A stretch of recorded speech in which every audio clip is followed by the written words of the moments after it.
नमस्कार, आप देख रहे हैं सिटी पोस्ट और मैं हूं अभिषेक मिश्रा।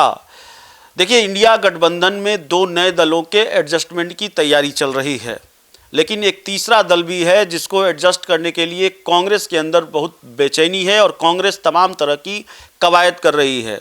एक तरफ पशुपति पारस और जेएमएम के एडजस्टमेंट की तैयारी चल रही है, उसको कैसे एडजस्ट किया जाए उसको लेकर प्लानिंग चल रही है।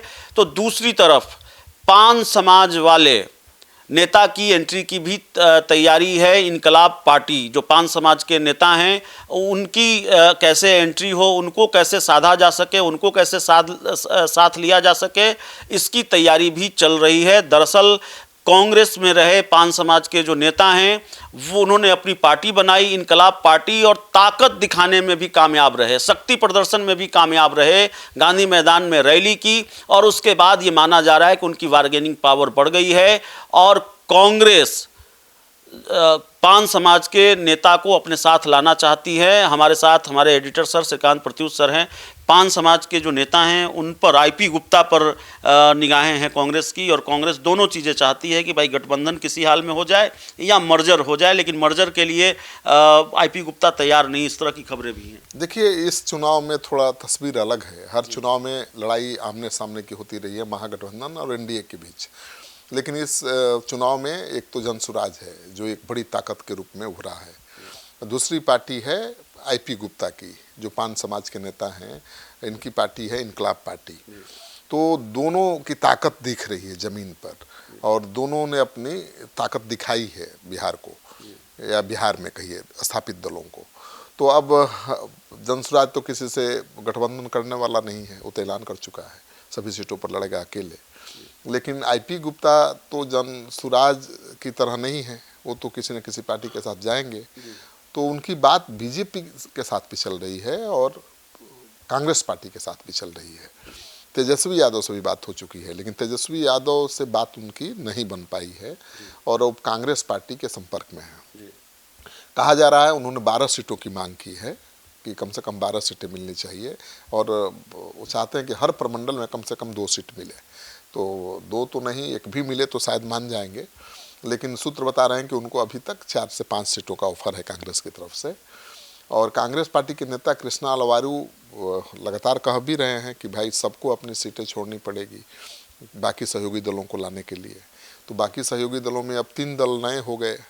एक तो लोक जनशक्ति पार्टी पारस गुट की पार्टी, और दूसरी पार्टी हो गई जेएमएम झारखंड की पार्टी है हेमंत सोरेन की, और तीसरी पार्टी हो गई आईपी गुप्ता की इनकलाब पार्टी। तो तीनों पार्टियों के साथ बात चल रही है। तो इनकलाब पार्टी को अहमियत इसलिए कांग्रेस दे रही है कि वो कांग्रेस में पहले से रहे हैं, कांग्रेस से उनका संबंध रहा है, लेकिन कांग्रेस से अलग होकर उन्होंने अपनी पार्टी बना ली है। तो राहुल गांधी ने उनको बुलाया था कि आप कांग्रेस से में आ जाइए, अपनी पार्टी का विलय कर दीजिए, और उनसे उनके आंदोलन का राज भी पूछा था कि इतने कम समय में अकेला आदमी इतना बड़ा आंदोलन कैसे खड़ा कर सकता है। तो उन्होंने समझाया और राहुल गांधी को बहुत पसंद आ गए हैं। तो अब आईपी गुप्ता तेजस्वी से डील नहीं कर रहे हैं, वो कांग्रेस के साथ डील कर रहे हैं। तो कांग्रेस की जो 70 सीट थी उससे काम ही नहीं चलेगा, अब तो ज़्यादा सीट चाहिए ना। आईपी गुप्ता के लिए भी 10-12 सीट चाहिए। सीट शेयरिंग का फॉर्मूला ही बदल जाएगा, बिल्कुल गणित बदल जाएगा। आप पशुपति पारस भी 7-8 सीट मांग रहे हैं, उनकी सीटों में भी कटौती हो जाएगी। बिल्कुल। तो पशुपति पारस के साथ दिक्कत ये है कि अपने बेटे मुस्कान को लड़ाना चाहते हैं अलौली से, और उस सीट से जेडीयू के विधायक हैं सदा, आरजेडी के विधायक है सदा, सॉरी हाँ, रामवृक्ष सदा। तो वो भी बहुत तगड़ा विधायक हैं। हाँ, तेजस्वी यादव के लिए मोर्चा खुले रहते हैं, दलित हैं, बिल्कुल फायर ब्रांड। हाँ, तो उनकी सीट काट के तेजस्वी यादव देंगे पशुपति पारस को। अब पशुपति पारस के लिए प्रतिष्ठा की सीट है वो, क्योंकि उसी सीट से वो जीतते रहे चुनाव। रामविलास पासवान जी भी, वो भी। तो उस सीट पर वो चाहते हैं कि नहीं भाई तो हमारी सीट है। तो पेच वहाँ भी फंसा हुआ है। लेकिन हम लोग बात कर रहे हैं आईपी गुप्ता की। तो आईपी गुप्ता ने गांधी मैदान में अपनी ताकत दिखाई, गांधी मैदान को भर दिया। ये तो लालू जी ही करिश्मा कर सकते थे और कोई नहीं कर पाया, चाहे मोदी जी। लेकिन एक छोटी पार्टी का एक नेता जो अभी अभी लोगों की नज़र में आया है, उसने गांधी मैदान को भर दिया। तो अब उसकी तरफ सबकी नज़र है। बीजेपी भी टकटकी लगाए हुए है, लेकिन बीजेपी के साथ बात नहीं बन पा रही है। कांग्रेस पार्टी के साथ लगभग डील फाइनल हो गई है। मुझे जो खबर है कि उनको 10 सीटें मिल सकती, 10 से 12 सीटें मिल सकती हैं, और कांग्रेस उनके हिस्से की सीट चाहती है तेजस्वी यादव से। एक सवाल ये भी है, दर्शकों के जहन में भी होगा, मेरे मन में भी है कि आईपी गुप्ता की एंट्री हर हाल में इंडिया गठबंधन में कांग्रेस चाहती है, और जाहिर तौर पर कांग्रेस ने ये तय किया है, मूल्यांकन किया है कि आईपी गुप्ता के आने से इंडिया गठबंधन का क्या फ़ायदा होगा। तो अगर आईपी गुप्ता को सीटें दी जा रही है तो इसका मतलब क्या साफ तौर पर यह माना जाए कि मुकेश सहनी की सीटों में भी कटौती हो रही है, पशुपति पारस और जेएमएम की सीटों में भी कटौती हो रही है? एक तो पहले ही कम मिलने की उम्मीद थी, अब मामला थोड़ा और गड़बड़ हो गया है। बिल्कुल, तेजस्वी यादव 144 सीटों पर लड़े थे पिछली बार, और वो चाहते हैं कि उतनी ही सीटों पर लड़ें। खबर ये आ रही है कि ठीक है 144 से 134 पर आ गए हैं, 10 सीटें छोड़ने के लिए तैयार हो गए हैं, लेकिन 10 सीट से तो बात बनेगी नहीं। 10 सीट तो आईपी गुप्ता को ही चाहिए, और मान लीजिए कि वो 10 सीट छोड़ते हैं तो कांग्रेस 5 सीट छोड़ेगी, इससे ज़्यादा नहीं छोड़ेगी। अगर तेजस्वी यादव 20 सीट छोड़ेंगे तो कांग्रेस पार्टी 10 सीट छोड़ेगी, वो कहेगी ना अनुपात के हिसाब से। तो पेच यही फंसा हुआ है कि भाई आईपी गुप्ता को कैसे एडजस्ट किया जाए। आईपी गुप्ता की अहमियत समझिए, एक नया नेता जो कद काठी से भी बहुत सामान्य आदमी लगता है, उसकी इतनी पूछ क्यों है, सवाल उठ रहा होगा ना। इसलिए है कि जिस तरह से चिराग पासवान के पास 5% ही वोट है, लेकिन वो एनडीए के लिए संजीवनी बने हुए हैं, बहुत ज़रूरी बने हुए हैं। उसी तरह से आईपी गुप्ता के पास सरकारी आंकड़े के अनुसार 0.25% वोट है, लेकिन उनका कहना है कि 5% से ज़्यादा है, जनगणना में घालमेल किया गया है। तो 2% भी वोट मान लीजिए तो बहुत मायने रखता है। और सबसे खास बात यह है कि हर नेता अपना वोट ट्रांसफ़र नहीं करा सकता। आईपी गुप्ता जहाँ जाएंगे उनका वोट ट्रांसफ़र होगा, क्योंकि पार्टी नई भले आपको है, लेकिन वो 5-7 साल से वो काम कर रहे हैं संगठन पर, और पान समाज को जागरूक कर चुके हैं। पहली बार उनकी राजनीतिक महत्वाकांक्षा को जगा चुके हैं, और अपने खर्चे से अपना आटा गीला करके लोग आते हैं उनकी रैलियों में, कोई सुविधा उविधा नहीं देते हो बस, और होता है ना खाना पीना पैसा नहीं देते।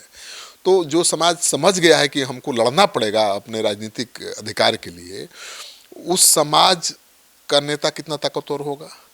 अब सोचिए कि नेता तो लोगों के पीछे घूमते हैं, अब लोग उनके समाज के लोग उनके पीछे घूम रहे हैं, उनको देख रहे हैं कि यही हक दिला सकता है। मतलब अपने समाज के लोगों को गोलबंद करने में उन्होंने कामयाबी हासिल की है, और जहाँ जाएंगे वहाँ वोट जाएगा। 2% वोट ट्रांसफर की कैपेसिटी भी उनकी है, तो ये बहुत मायने रखता है। तो आईपी गुप्ता कांग्रेस के साथ डील फाइनल कर चुके हैं, मुझे जहाँ तक खबर है, और 12 सीटों की मांग की है, 2-4 सीटें कम बेसी हो सकती हैं, लेकिन इसके लिए तेजस्वी यादव को 100 सीट पर लड़ना पड़ेगा सबको साथ लेने के लिए, और तेजस्वी यादव इसके लिए तैयार नहीं है।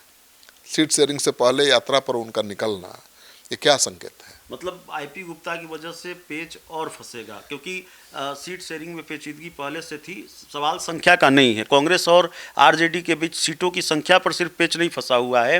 कांग्रेस चाहती है कि जो 51 सीटें हम हार गए 2020 के विधानसभा चुनाव में, उन 51 सीटों में से हम 37 सीटों पर से तो 37 सीटों पर चुनाव ही नहीं लड़ेंगे, हमको नई सीटें दी नहीं, ऐसा है, कांग्रेस पार्टी कह रही है कि जो 37 सीटें मिली थी जिस पर उसकी हार हुई है, वो सब ऐसी सीटें थी जहां एनडीए बहुत मजबूत है, जहां महागठबंधन का कोई घटक दल आज तक चुनाव जीता ही नहीं है।